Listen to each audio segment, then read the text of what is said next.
আপনার সুস্থ আর সুন্দর জীবনের যাত্রা শুরু হোক এখান থেকেই। নমস্কার, আমি doctor Suvendu Haldar, general physician and lifestyle modifier.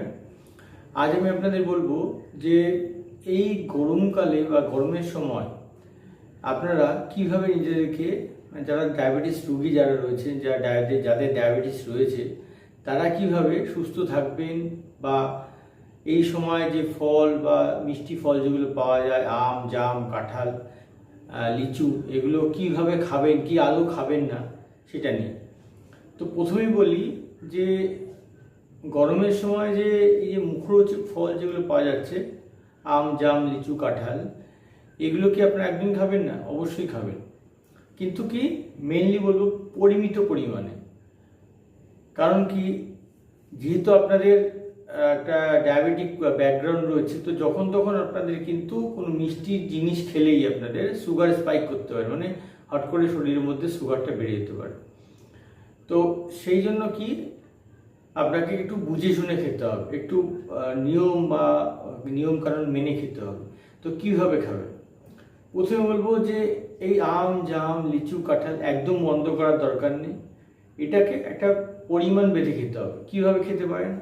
আমি আগে অনেক ভিডিওতে বলেছিলাম, যারা ডায়াবেটিস রোগী তারা কি করবেন, মর্নিংয়ের দিকে সামান্য ব্রেকফাস্ট করার পরে আপনারা কিন্তু এই আমটা খেতে পারেন বা এই ধরনের মিষ্টি ফল খেতে পারেন। সেটা কিভাবে খাবেন সেটাও বলছি, কিন্তু কোন সময়টা দেখুন, একদম খালি পেটেও খাবেন না। কেন, খালি পেটে যদি ধরেন মিষ্টি ফল অল্প সামান্য পরিমাণে যায়, তাহলে কিন্তু আপনার সুগার স্পাইক করতে পারে। আবার ভরা পেটেও খাবেন না। ভরা পেটে গেলে কি হবে, আপনার তো ভরা পেটে আপনি কার্বোহাইড্রেট বা কার্বস নিয়েছেন, তার সঙ্গে যদি আপনি মিষ্টি জাতীয় ফল আরও খেয়ে থাকেন, ফলে কি সেখানেও আপনার সুগার স্পাইক করার চান্স আছে। তো খাবেন কি করে?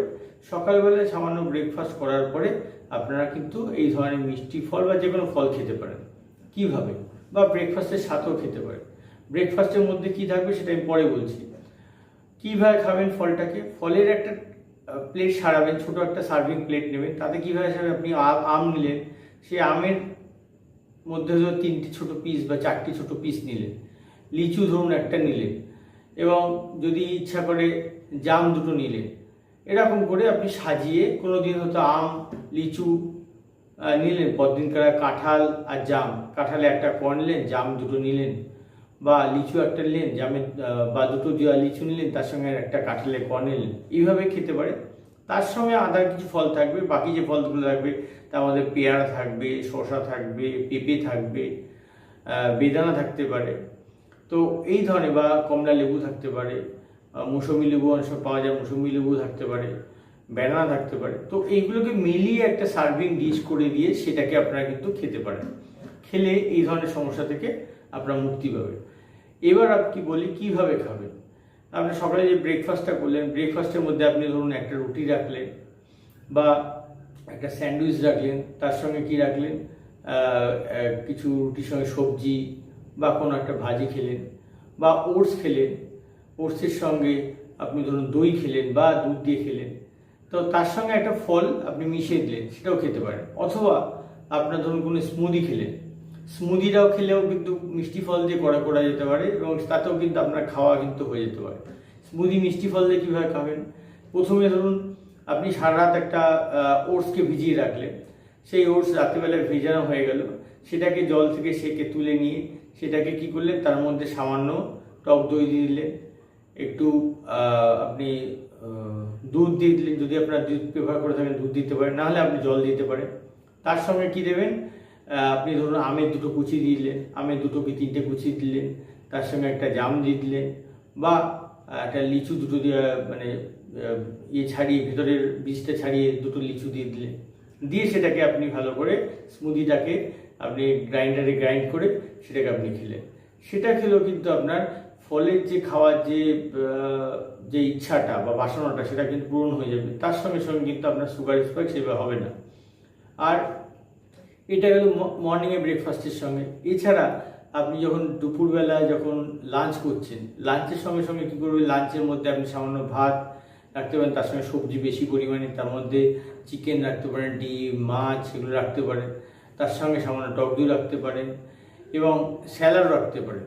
এর সঙ্গে সঙ্গে আপনি সামান্য ফলের কিছু মিষ্টি ফল যেগুলো সিজনাল ফল রয়েছে, আম, জাম, কাঁঠাল, এগুলো সামান্য সামান্য করে পরিমাণে করে আপনি এর সঙ্গে স্যালাডের মধ্যে মিশিয়ে আপনি খেতে পারেন। এতে কি আপনার এই যে খাওয়ার যে ইচ্ছাটা সেটাও পূরণ হয়ে যাবে, প্লাস আপনার সুগার স্পাইকও করবে না। তো এটা একটা গেল। আর রাতের বেলায় লাঞ্চে কী করবেন, রাতের বেলায় চেষ্টা করবেন এই গরমকালের সময় একটু হালকা হালকা খেতে। যেমন ধরুন আপনি রুটি খান, সে রুটি খেলেন, ভাত নিলে একটা পরিমাণ মতো ভাত, মানে পরিমিত অল্প পরিমাণে ভাত নিলেন। সবজির চেষ্টা করবেন যাতে একটু লাইট জাতীয় সবজি খেতে আর কি, যাতে তেল মশলা ঝাল কম থাকে। এবং রাতের দিকে বয়েলড এগটা প্রেফার করবেন না, ওটা দেখবেন যে বয়েলড এগ না খাওয়া যায়, সেই জায়গাটা আপনারা চিকেন স্টু, চিকেন স্যুপ এগুলো খেতে পারেন, বা একটা দুটো চিকেন টুকরো খেতে পারেন, এতে আপনার খুব একটা প্রবলেম হবে না। আর ওভারঅল যেটা খেয়াল রাখার ব্যাপার, এই গরমের সময় আপনাকে সবসময় হাইড্রেট রাখতে হবে নিজেকে। সবসময় আপনাকে কিছু না কিছু জল ঠিক টাইম মতো খেতে হবে, 1 ঘন্টা বাদে বাদে আপনাকে জল খেতে হবে অল্প পরিমাণে। এবং আপনাকে বিভিন্ন রকম ফলের জুস বা এগুলো খেতে পারেন। তো নিজেকে হাইড্রেট রাখবেন। কি খাবেন না, অ্যালকোহল একদম বর্জন করুন, কোনো ধূমপান বা নেশাজাতীয় জিনিস একদম বর্জন করুন। চা কফি চেষ্টা করবেন অনেকটা কম খেতে। এবং বিস্কুট, যারা ডায়াবেটিস বা সুগারের রোগী রয়েছে তাদের বলবো বিস্কুটটা অ্যাভয়েড করতে। এই বিস্কুটটা অ্যাভয়েড করলে কিন্তু আপনার সুগার স্পাইকটা হবে না, কারণ ওত প্রচুর পরিমাণে কার্বস থাকে যেটা আপনার সুগার স্পাইক করতে পারে। সেটা মিষ্টি বিস্কুট না হলেও হতে পারে। তো এইগুলো চেষ্টা করতে হবে আপনাকে ত্যাগ করা। এর সঙ্গে সঙ্গে যেগুলো হচ্ছে জাঙ্ক ফুড, ফ্রাই ফুড, এগুলোকে আপনাকে ত্যাগ করতে হবে। করলে কী হবে, আপনার শরীর সুস্থ থাকবে, আপনার অ্যাসিডিটি, গ্যাস এই ধরনের সমস্যাও হবে না, প্লাস আপনার সুগার বা যারা ডায়াবেটিক রোগী রয়েছে তারা নিশ্চিন্তে ভালোভাবে সুস্থ হয়ে থাকতে পারবে। এইগুলো নিয়ম মেনে চলুন, সুস্থ থাকুন, ভালো থাকুন, নমস্কার।